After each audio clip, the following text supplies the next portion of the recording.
Hi, nice to meet you. I'm Kevin Munster. I'm Robert Clark. Nice to meet you. Nice to meet you. Okay, sit down, Rob. So, Robert, tell me about yourself.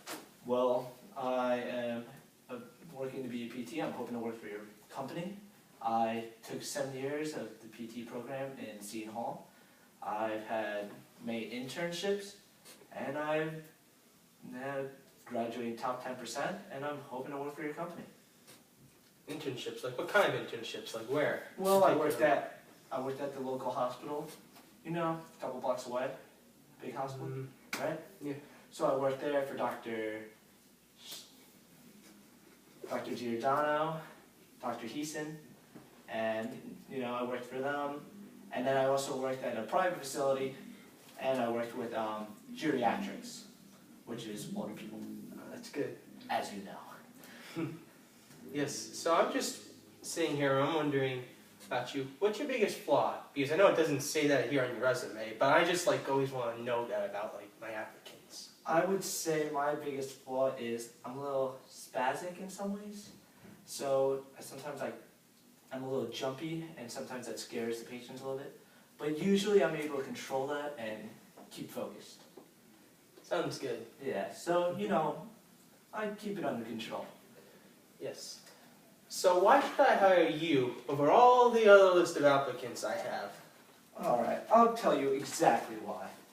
To start, I am one of the best. I graduated from one of the top programs and one of the top spots. Secondly, I have taken multiple years of martial arts, I've wrestled, and I've done tons of sports. So people are coming in with injuries that we need to help.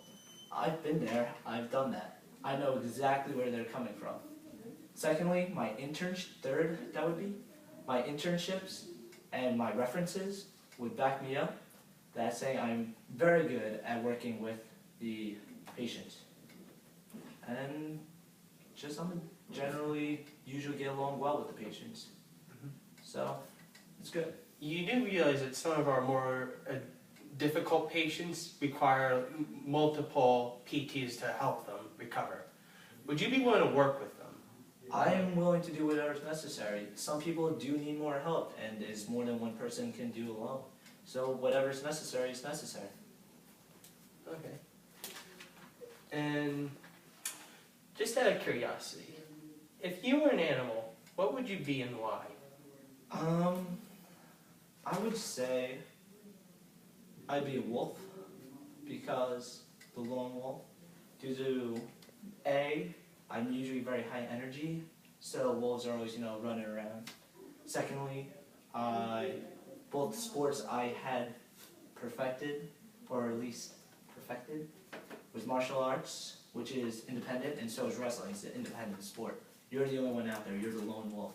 You're on the hunt yourself. You're fighting for yourself. Alright. There's one other thing I'd like to ask you. Yes. If you only had a year to live, what would you do differently? What would I do differently than how I'm currently living my life? Yeah, what would you do that you wouldn't normally have done? But if you only knew you had a year to live at best. Oof, that's a tough one. I guess I'd definitely spend more time with my family to start. And I would stop probably watching as much television and playing video games, because that's kind of time killing, and focus on more important things like helping more people and doing things like that.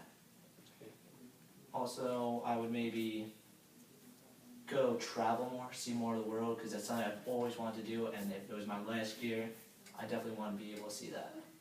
Okay. Like Europe, Italy, France. That sounds good. Yes. So is there anything else you want to go over really quick? No, I just hope you are sure to look at me and highly consider me.